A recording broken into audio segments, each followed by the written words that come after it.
Hey guys, tonight we're going to take a long, slow stroll through the surprisingly pungent world of medieval hygiene. Imagine, if you will, waking up in a cramped, straw-filled hovel, the air thick with the faint scent of wood smoke, unwashed bodies, and whatever delightful aroma wafted in from the street.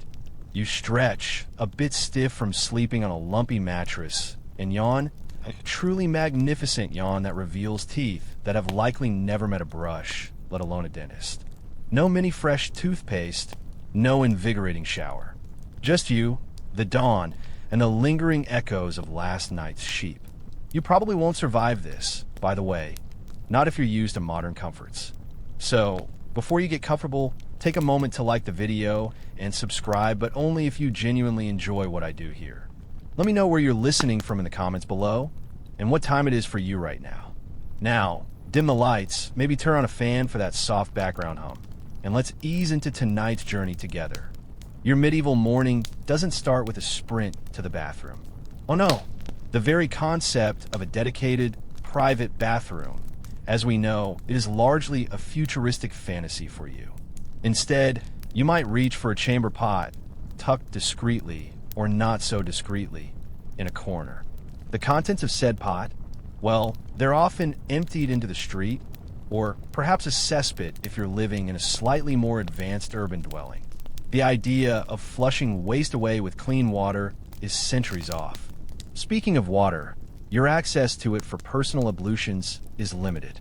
A small basin, perhaps a pitcher of cold water, brought in by a servant if you're lucky enough to afford one, or painstakingly drawn from a well or river if you're not. This water isn't for a full body scrub, mind you. It's more for a quick splash on the face, a rinse of the hands. The concept of daily bathing as a standard practice is, for most, simply not on the cards. Think about your face. No fancy cleon sears, no serums, no SPF. You might use a bit of plain water, maybe a cloth. The grime of daily life, the soot from the hearth, the dust from the unpaved roads, it all settles on your skin. Some people would use a lye soap, if available, but these were often harsh and drying, not exactly the pampering experience you might be used to. As for waking up your senses, there's no coffee, no energizing citrus shower gel.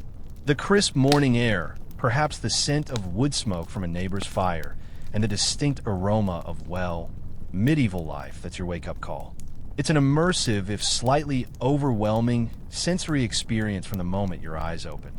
Historians still argue whether the perceived lack of personal hygiene was purely a matter of resource scarcity or also rooted in prevailing medical theories of the time, which sometimes viewed excessive washing as detrimental to health.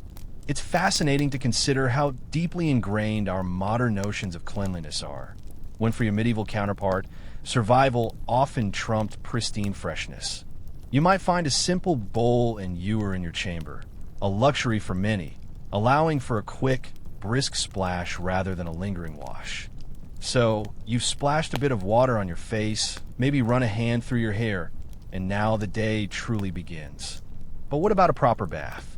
Think of it less as a personal cleanliness routine and more as an occasional, often social, event.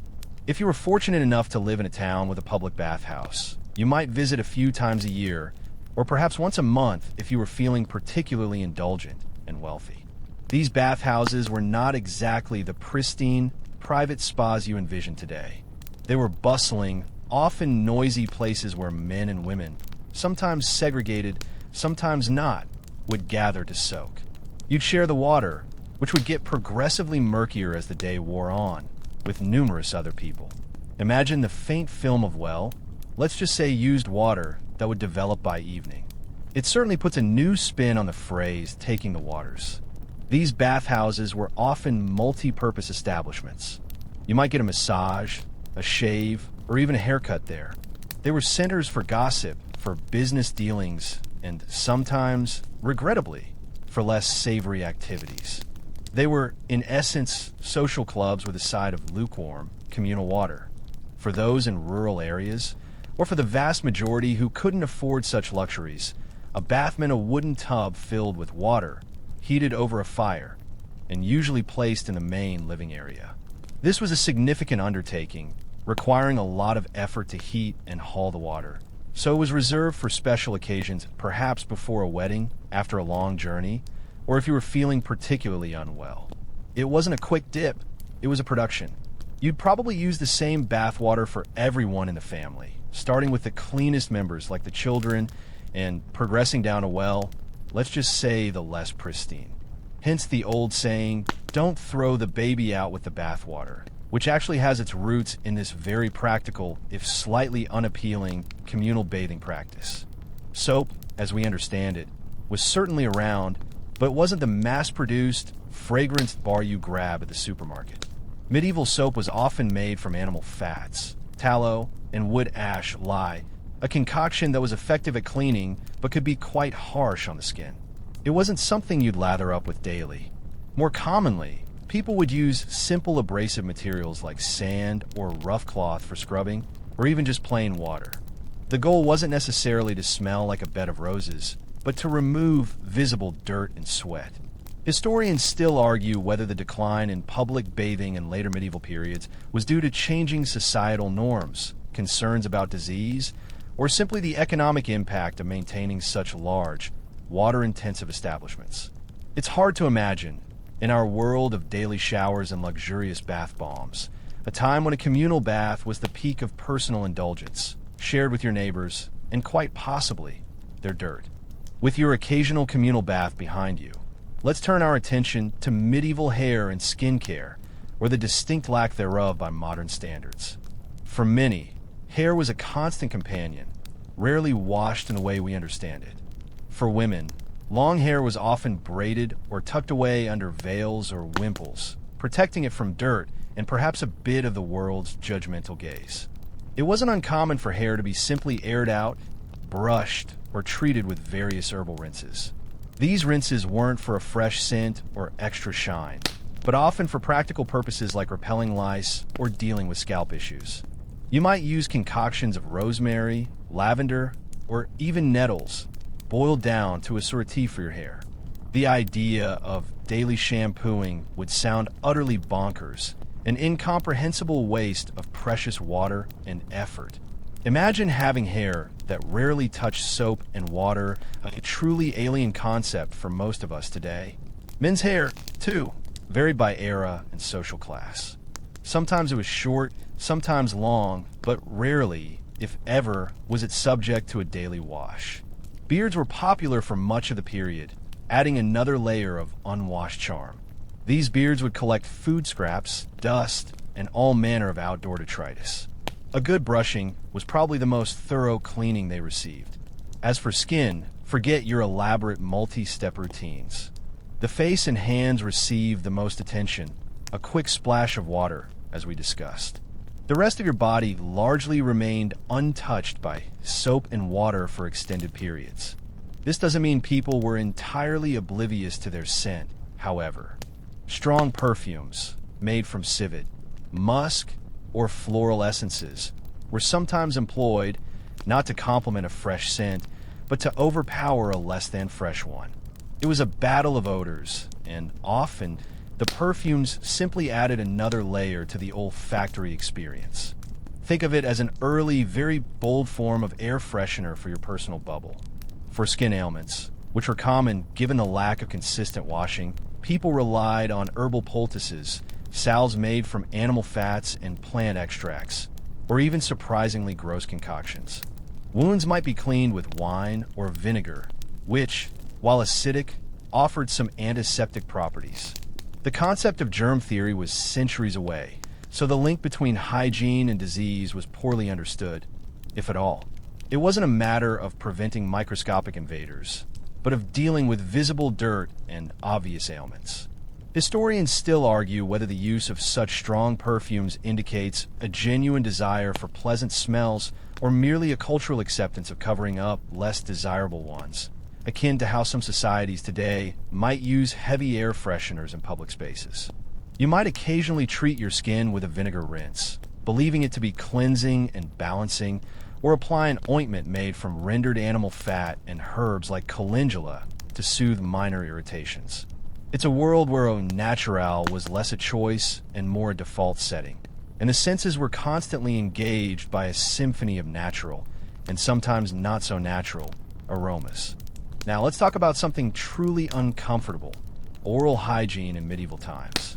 If you thought the bathing situation was sparse, your mouth was a veritable wilderness of forgotten flavors and dental dilemmas. The concept of a toothbrush, as we know, it simply didn't exist. There was no Colgate, no Listerine, no electric whirring to get your teeth sparkling. Instead, people largely relied on very rudimentary methods, if any. You might, if you were particularly fastidious, rub your teeth with a rough cloth. Sometimes, a twig from a specific tree, like a chewing stick, which acted as a primitive brush, might be used to gently scrape away plaque. But the idea of fresh breath, or even just breath that wouldn't make a dragon blush, was pretty much a lost cause for most. Food stuck in teeth? No problem. Just pick it out with your fingernail, or perhaps a sharp sliver of wood if you're feeling fancy. Toothpicks, in their simplest form, did exist, but they weren't universally used. The diet of the time, heavy in coarse grains, root vegetables, and often lacking in sugar for the common folk, might have actually been less detrimental to teeth than our modern, sugary diets. However, without regular cleaning, plaque buildup was inevitable, leading to gum disease, cavities, and eventually tooth loss. Imagine the collective bad breath of a medieval town square. It would be an olfactory assault, a symphony of stale bread, unwashed mouths, and whatever else had been consumed. It's a miracle anyone got close enough to have conversation without needing a gas mask. For persistent bad breath or other oral ailments, people turned to various folk remedies. Chewing on fresh herbs like parsley or mint was common. Not so much for a deep clean, but for a temporary masking effect.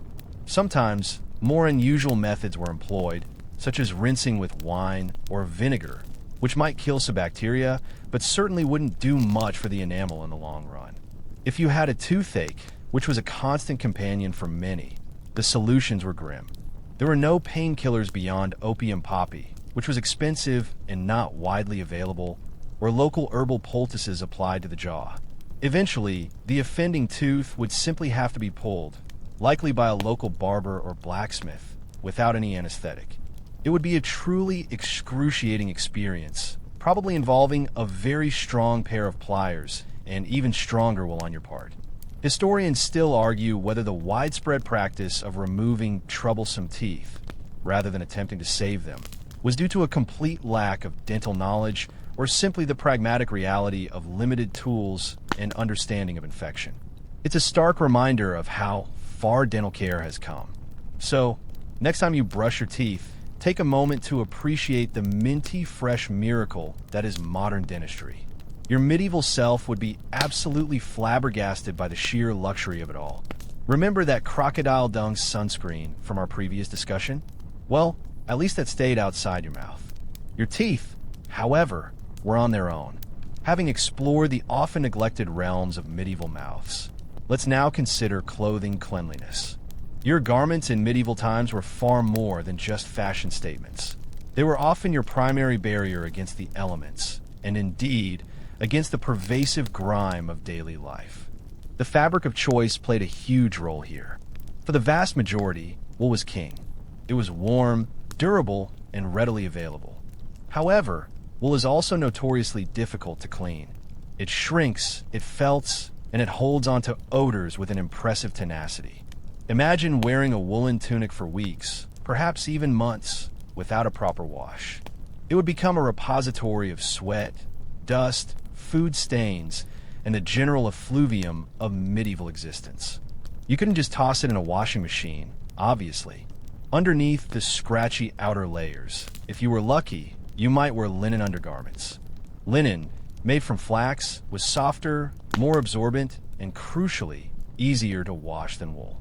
It was your first line of defense against the direct contact of dirt with your skin. These linen chemises or shirts would absorb sweat and oils, protecting the more expensive and harder to clean outer garments.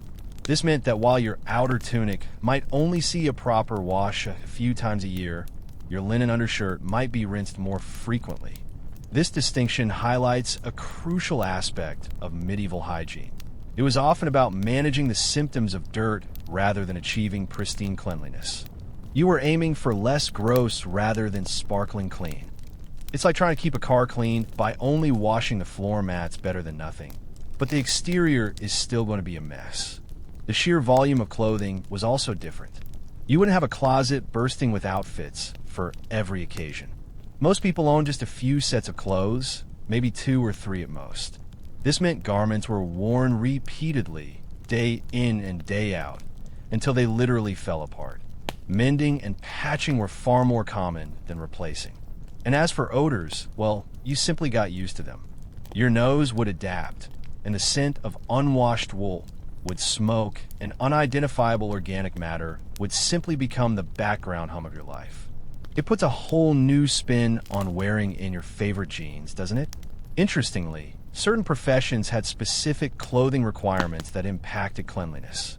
Blacksmiths, for example, will be constantly covered in soot and grime, while scribes might be relatively cleaner, but dealing with ink stains. Historians still argue whether the prevalence of strong perfumes and aromatic sachets was purely for luxury or a practical necessity to combat the odors of infrequently washed clothing and bodies. It's a testament to human adaptability that people not only survived but thrived in conditions that would send most of us running for a hazmat suit and a very long, hot shower. The simple act of brushing down a woolen cloak to remove visible dust would have been a common practice, a small battle won against the relentless march of dirt. So, with your precious few garments needing constant care, laundry day in medieval times was a serious undertaking, not just a quick flick of a switch. Forget about popping a detergent pod into a gleaming machine.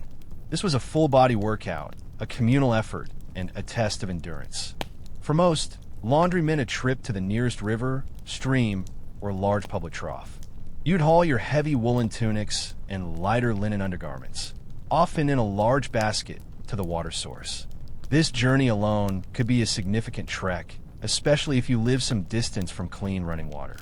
Imagine the sheer effort involved in transporting soiled clothes for an entire family. Once there, the process was incredibly labor-intensive. Clothes weren't gently agitated in soapy water. Instead, they were often laid out on rocks and beaten with wooden paddles or mallets. This harsh physical action helped to dislodge dirt and grime. But it was also incredibly hard on the fabric, contributing to the relatively short lifespan of medieval clothing. Think of it as a very aggressive, very manual pre-wash cycle. For actual cleaning, lye soap, made from animal fats and wood ash, might be used sparingly. More often, a simple mixture of ash and water, or just plain water, would suffice. The clothes would be rubbed, scrubbed, and rinsed repeatedly. The water would quickly turn murky, necessitating frequent changes of location or fresh water, if available. It was a cycle of beating, scrubbing, rinsing, and wringing, all performed by hand. Drying was another challenge. Clothes would be hung on bushes, fences, or ropes strung between trees, at the mercy of the elements. A sudden downpour could undo hours of work. And imagine the sheer amount of space needed for a family's entire wardrobe to air dry. It wasn't a quick tumble dry. It was a slow, weather-dependent process that could take days. This labor-intensive reality meant that laundry was simply not done frequently. For many, a major wash might occur only a few times a year, coinciding with seasonal changes or major festivals. This infrequent washing cycle further emphasizes the reliance on linen undergarments to bear the brunt of daily grime, protecting the more cumbersome outer layers. Historians still argue whether the concept of cleanliness for medieval people was primarily visual, removing obvious stains and dirt, or if it was a deeper, albeit poorly understood, awareness of what we now call hygiene. The fact remains that the sheer effort involved in washing meant it was a task to be endured, not enjoyed. It was a truly exhausting endeavor, leaving your arms aching and your back protesting, but at least your clothes, for a brief time, would be less. Medieval. The sun and wind were your only drying machines, and if it was a particularly damp season, well, you simply lived with slightly damp and certainly never truly fluffy garments. From the struggles of laundry day, Let's now venture into the bustling, often pungent streets of a medieval town to talk about public health, or, more accurately, the challenges of waste disposal and the pervasive stench that was simply a part of daily life. Imagine stepping out of your humble dwelling. What hits you first? Probably not the gentle scent of lavender. More likely, it's a symphony of smells. Animal waste from horses and livestock, rotting refuse, and the ever-present aroma of human waste. Public sanitation as a systematic, managed service was virtually non-existent. Instead, people largely dealt with their waste in the most convenient way possible. For human waste, as we touched upon earlier, chamber pots were common. Their contents were frequently emptied directly into the streets or into open gutters that ran alongside thoroughfares. In more affluent homes, a garderobe, a fancy name for a latrine chute, might deposit waste directly into a cesspit or, even less appealingly, a moat. But for the vast majority, out the window it went, sometimes with a cheerful warning cry of "Gardaloo" before the deluge. This meant that the streets were not only uneven and muddy, but also liberally coated with various forms of excrement, creating a truly treacherous and unsanitary walking surface. You had to watch your step, not just for puddles, but for truly unpleasant surprises. Animal waste was equally problematic. Horses, donkeys, and even pigs roamed freely in some areas, contributing their fair share to the street-level pollution. Marketplaces, bustling with activity, would quickly become choked with discarded food scraps, animal entrails, and general rubbish. There are no municipal trash collections, no recycling bins. Waste was simply dumped wherever it was convenient, in rivers, in empty lots, or just left to decompose where it lay. The concept of germ theory was far in the future, so the link between this pervasive filth and the outbreaks of disease was not understood. People might notice that towns were often sicklier than the countryside, but the precise reasons remained a mystery, often attributed to divine displeasure or astrological alignments rather than, say, drinking water contaminated by raw sewage. Rats thrived in the piles of refuse, carrying fleas that, as we now know, were vectors for the Black Death. Flies buzzed incessantly, landing on food and faces, happily spreading whatever microbes they picked up from the overflowing latrines. Historians still argue whether some medieval cities, particularly those with Roman origins, retained any fragments of sophisticated public works, or if the knowledge of sanitation was almost entirely lost until much later periods. It's hard to overstate the sheer volume of organic matter that accumulated, decomposing slowly, contributing to an all-encompassing miasma that would cling to clothing and hair. Your daily stroll wasn't just a walk. It was an immersive sensory experience, one that most of us would find truly, utterly repulsive. Given the rather aromatic landscape of medieval towns, it's no surprise that medical beliefs were deeply intertwined with concepts of air quality and bodily humors, often without any real understanding of germ theory.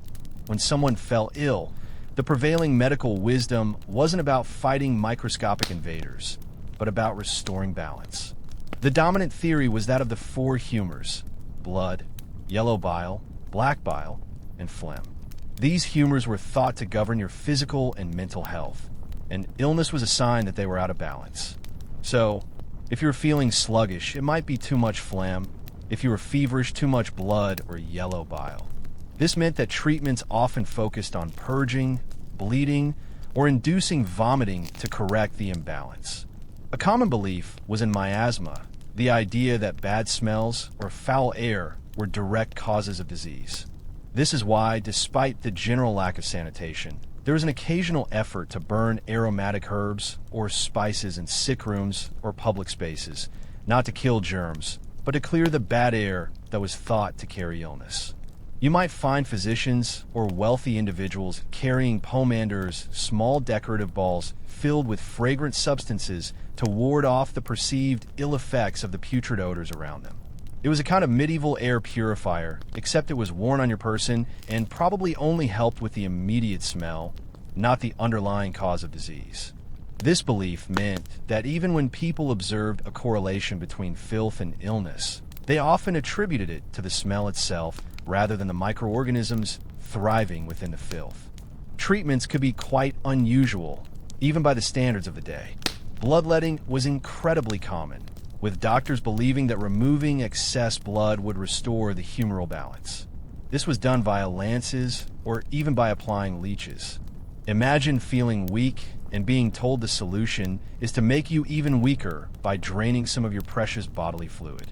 Other treatments included purging with strong laxatives or emetics, all designed to expel the bad humors from the body. Herbal remedies were, of course, widely used, with knowledge passed down through generations. Some, like willow bark for pain relief, had genuine efficacy. It contained salicylic acid, a precursor to aspirin, while others were purely based on superstition or tradition. When plagues like the Black Death swept through Europe, the miasma theory gained even more traction. People tried to escape the bad air or purify it with fires and strong scents. Doctors might wear peculiar bird-like masks filled with aromatic herbs to protect themselves from the perceived miasma, looking more like strange, feathery creatures than medical professionals. Historians still argue whether some of these seemingly bizarre practices had any unintended positive effects, perhaps by encouraging people to avoid crowded, unsanitary areas, even if for the wrong reasons.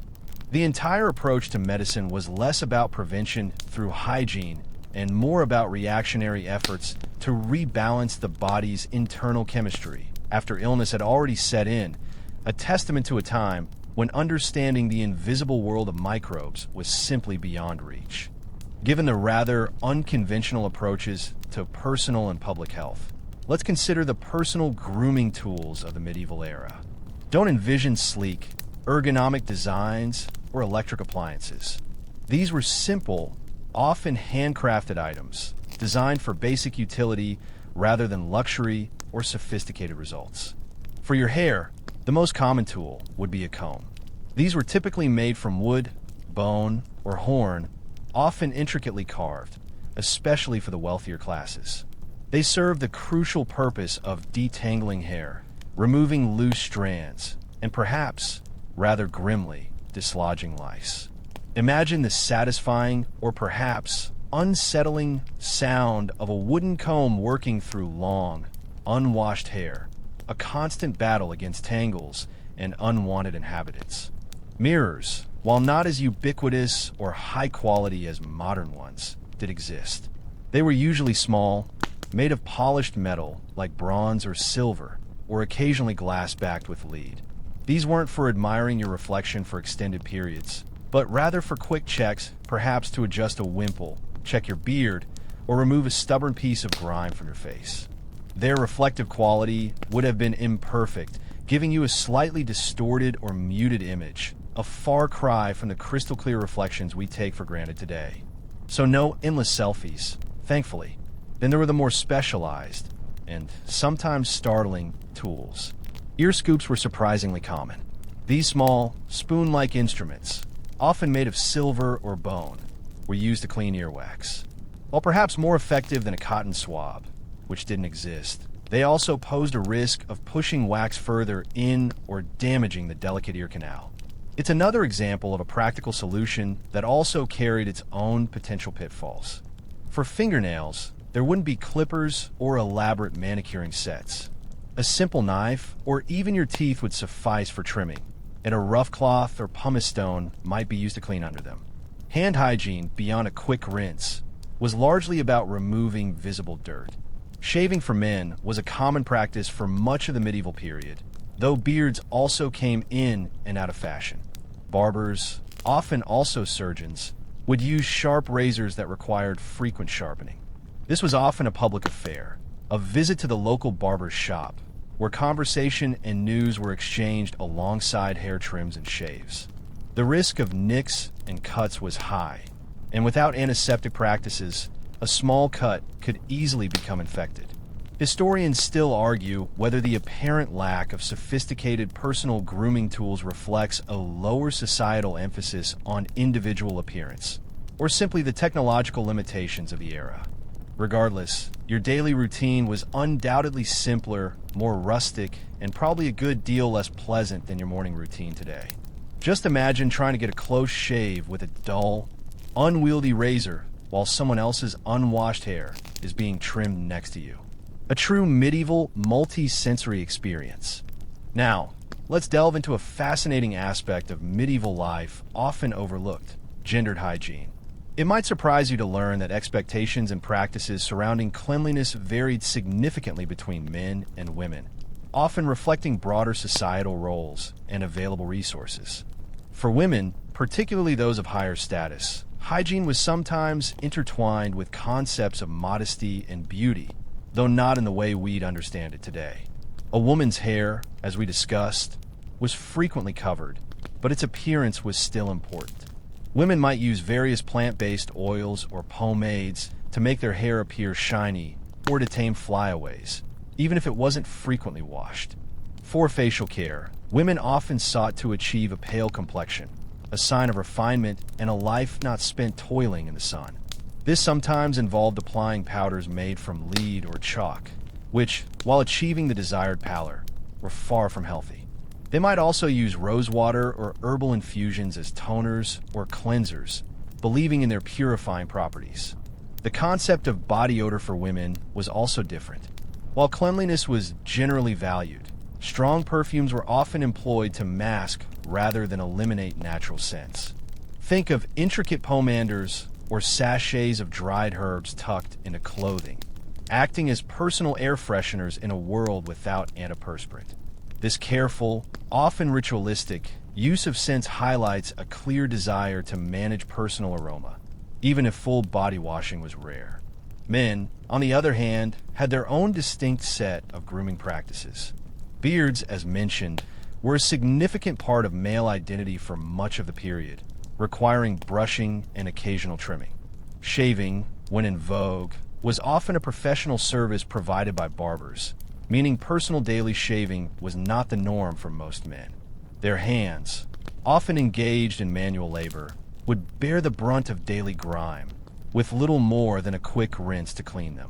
For men, the focus of cleanliness might have been more practical, removing the visible dirt and grit of their daily work, rather than the aesthetic concerns sometimes applied to women.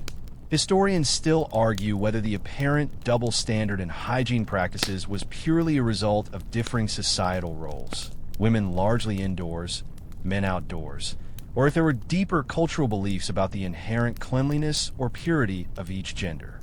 It's clear that neither gender had access to anything resembling modern hygiene products, but their approaches to managing personal presentation within those limitations were distinctly shaped by gender roles.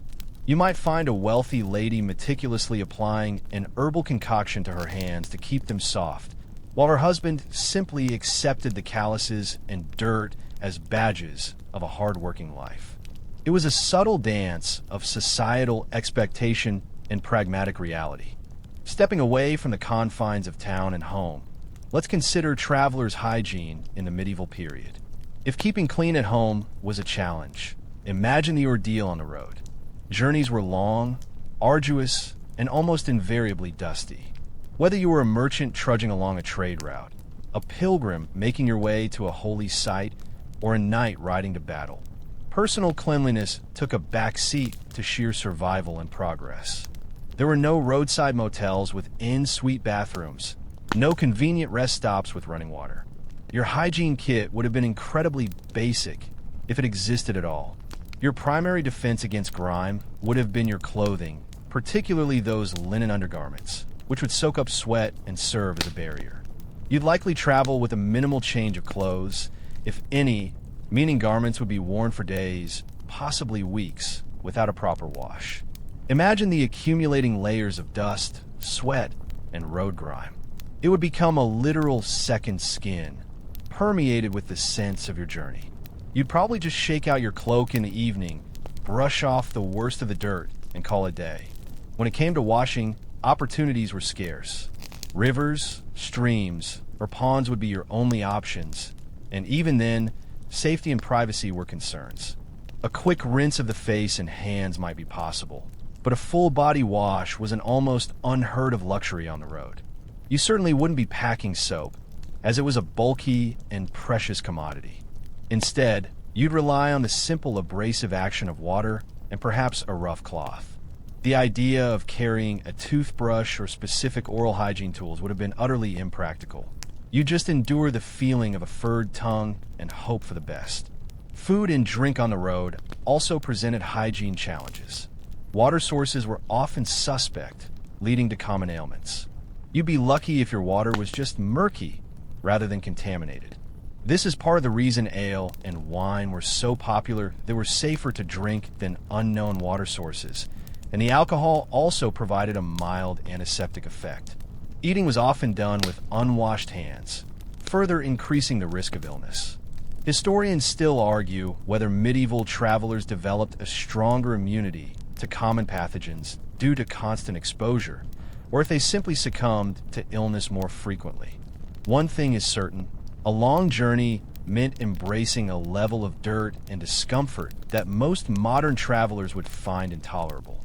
You'd learn to appreciate the brief comfort of a clean, or at least less dirty, shirt, knowing full well it wouldn't last long. You might think that if anyone in medieval society managed to stay truly clean, it would be the royal hygiene of monarchs and their courts. Surely, kings and queens, with their vast resources, lived in pristine luxury? Well, think again. While they certainly had access to more comforts and services than the average peasant, their standards of cleanliness were still far from modern. A king or queen might have a dedicated bath chamber, but daily bathing was still highly unusual. Instead, a weekly or bi-weekly bath was considered quite frequent, and even then, it was a grand affair. Imagine the process. Servants would haul vast quantities of heated water to a large wooden tub, often lined with linen for comfort. Aromatic herbs like lavender and rose petals might be added to the water, not just for a pleasant scent, but also because they were thought to have medicinal properties or to ward off bad air. The monarch might have their hair washed with herbal rinses and their body gently scrubbed with fine cloths. After the bath, they would be anointed with perfumed oils and dressed in fresh, often luxurious, garments. This was less a quick cleansing and more a ritual, a display of status and wealth. You wouldn't just pop in and out, it was a scheduled event. Despite these efforts, even royal courts were not entirely free from the pervasive odors of the age. Think of the sheer number of people living in close quarters in a castle or palace: courtiers, servants, guards, stable hands, all contributing to the general atmosphere. Waste disposal, while perhaps more organized than a common town, still involved cesspits and privies that would fill up and need to be emptied, a truly unpleasant task. Rodents and insects were omnipresent, even in royal residences. The royal chambers might be cleaned more frequently, and fresh rushes strewn on the floors more often, but the underlying sanitation issues remained. Perhaps one of the quirkiest tidbits about royal hygiene concerns King Louis XIV of France, who, despite living centuries after the medieval period, was famously said to have only bathed a handful of times in his entire life, believing water was bad for the skin. While this might be an exaggeration or relate to specific medical advice of his era, it certainly highlights how different the approach to personal bathing was, even for the most powerful individuals. Historians still argue whether the elaborate costumes and heavy perfumes worn by royalty were primarily for aesthetic display or a necessary measure to mask the inevitable odors that accumulated between infrequent baths. So, while a monarch certainly smelled better than a peasant who hadn't bathed in a year, they still wouldn't pass muster in a modern sniff test. You might see a king meticulously cleaning his teeth with a soft cloth and a mixture of herbs, an indulgence a commoner could only dream of. Moving from the adult world, let's consider children's hygiene in medieval times. You might imagine a bustling household, full of little ones, and wonder how cleanliness was managed for the youngest members. The reality is, children were generally subject to the same, often infrequent, bathing and cleaning routines as adults, perhaps even less so given their smaller size and the constant demands on their caregivers' time. For infants, swaddling was common, meaning babies were tightly wrapped in cloths. While practical for keeping them warm and secure, it also meant less exposure to air and light, and the swaddling cloths would undoubtedly become soiled quickly. Frequent changes were ideal, but not always feasible. As children grew, their hygiene practices mirrored those of their parents. A quick rinse of the face and hands was likely the most common form of daily cleaning. Full baths would be rare, probably shared with siblings or parents. And given the communal nature of bathing, infants and young children were often bathed first in the freshest water. This might be where the expression, "don't throw the baby out with the bathwater," genuinely originates, as the bathwater would grow increasingly murky with each successive bather. Imagine a line of children patiently waiting their turn for the shared, gradually cooling water. Potty training, as we understand it, would have been vastly different. Without disposable diapers or modern plumbing, infants and toddlers would simply relieve themselves wherever they were, often on straw-covered floors or directly outdoors. Older children would use chamber pots, just like the adults, or simply find a discreet spot outside. The idea of pristine cleanliness for children was simply not a priority. Survival and basic comfort were paramount. Children, being children, would have also been constantly covered in dirt, mud, and whatever else they encountered while playing outdoors or helping with chores. Their hair would be a tangle of knots and grime, often hosting unwelcome guests like lice. Lice were a constant battle for everyone, but especially for children in close quarters. Parents might try to comb out nits with fine-toothed combs made of bone or wood, or resort to various herbal remedies believed to repel or kill the pests. It was a never-ending war, often fought with limited success. Historians still argue whether the high infant mortality rates of the era were significantly exacerbated by poor hygiene and sanitation, or if other factors like nutrition and disease transmission played a larger role. While modern parents meticulously sanitize toys and ensure spotless environments, your medieval counterpart was likely more concerned with simply keeping their child fed, clothed, and warm.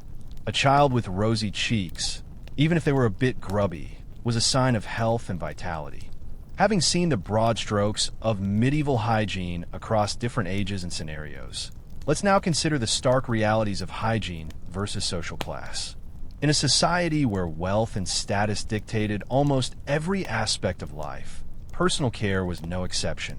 For the vast majority, the peasants and working poor, hygiene was a matter of basic survival and practicality. You lived a life of manual labor, often outdoors, and cleanliness was simply not a top priority when you were focused on putting food on the table. Your daily bath might consist of wading through a stream or a quick splash from a well. Soap, as we've discussed, was a luxury, and fresh, clean clothes were a rare commodity. The odors of unwashed bodies and well-worn garments were simply the ambient scent of your world. In stark contrast, the wealthy nobility and royalty, as hinted at previously, had access to more resources, but their hygiene was still a far cry from modern standards. They could afford more frequent changes of linen undergarments, which was arguably the single most impactful factor in medieval personal cleanliness. They might have private bath chambers, albeit used infrequently, and could command servants to heat and haul water for them. Their clothes, made of finer fabrics like silk and velvet, were likely aired out and brushed more meticulously, even if they weren't frequently washed. Perfumes, imported spices, and aromatic waters were used liberally to mask odors, a luxury entirely out of reach for the common folk. Imagine the subtle, or not so subtle, difference in aroma between a nobleman draped in silks and a farmer fresh from the field, a potent olfactory indicator of social standing. The very concept of personal space also differed. For the poor, cramped living conditions meant constant close contact, which, combined with infrequent washing, would amplify the communal aromas. For the wealthy, larger homes and the presence of servants meant a slightly more diffused experience, but still far from the airy, sanitized environments we expect today. Even their food preparation, while using better ingredients, still suffered from a lack of understanding regarding germ transmission. Historians still argue whether the perceived cleanliness of the upper classes was more about outward appearance and the masking of smells, or if they genuinely achieved a higher standard of physical hygiene compared to the lower classes. Ultimately, access to clean water, soap, and sufficient changes of clothing were the key differentiators. The peasant would simply make do with what was available, likely relying on natural processes like air and sunlight to freshen clothes and the occasional river dip to remove the thickest layers of grime. The wealthy, while enjoying greater comfort, were still bound by the technological and medical limitations of their age, proving that even with gold, true cleanliness remained an elusive, futuristic concept. As the medieval day draws to a close and you prepare for slumber, your end-of-day rituals would be markedly different from the extensive wind-down routines we indulge in today. There's no hot shower to wash away the day's grime, no elaborate skincare routine, no fresh pajamas. Instead, your preparation for sleep is a simpler, more pragmatic affair, deeply influenced by the limitations and realities of your time. You might begin by removing your outer garments. Your valuable woolen tunic or gown would be carefully folded or hung, perhaps brushed down with a whisk broom to dislodge obvious dirt and dust accumulated from the day's activities. This was less about cleanliness and more about preserving the longevity of your precious clothing. Remember how hard laundry day was? You certainly don't want to make more work for yourself than absolutely necessary. Your linen undershirt or chemise, having absorbed the day's sweat and oils, might be peeled off and set aside for a future, infrequent washing. You might even air it out near an open window or door, hoping the night breeze would carry away some of the day's staleness. For your body, a full wash is almost certainly out of the question. At best, you might use a basin and pitcher for a quick splash of cold water on your face and hands, maybe a swift wipe of your feet if they're particularly sore and dusty. This brief moment of contact with water would be brisk and invigorating, a far cry from a relaxing, warm soak. There would be no fragrant lotions or soothing balms, perhaps a rough towel to dry off. As for your hair, a simple brushing with that wooden or bone comb would be your final act of personal grooming, perhaps an attempt to untangle any knots and prepare it for sleeping. The scent of wood smoke, damp earth, and lingering bodily aromas would be your lullaby. Finally, you would climb into your bed, which might be a straw mattress on the floor for the common person, or a more elaborate feathered mattress for the wealthy. Bedding, like clothing, was not frequently washed. Linens might be aired out, but thorough cleaning was rare. You'd pull up rough woolen blankets or furs, settling into the familiar, well-worn contours of your sleeping space. There's no bedtime story from an audiobook, no phone to scroll through, just the sounds of the night. The rustle of straw, the creak of the house, perhaps the distant barking of a dog or the chirping of crickets. Historians still argue whether the close contact with animals and unwashed materials contributed to a different kind of microbial exposure that, paradoxically, might have offered some protective effect against certain illnesses in the long run. You simply close your eyes, embrace the subtle sense of your world, and drift off, knowing that tomorrow will bring another day of navigating the realities of medieval hygiene. The day fades now, and the quiet settles around you. Feel the last echoes of the medieval world gently recede, like a tide pulling back from the shore. The faint scent of forgotten forests and distant hearths softly disperses. Let your breath deepen, slowing with each soft exhalation. The dust of ancient roads, the murmur of long-lost conversations, they all dissolve into the deepening stillness. Allow your thoughts to drift, to soften. As you become lighter, more buoyant, there is nothing left to do, nothing left to consider. Just rest. Let the quiet wrap around you, a gentle cloak of calm, guiding you deeper into slumber. You are safe now, peaceful, as the last whispers of history fade into dreams.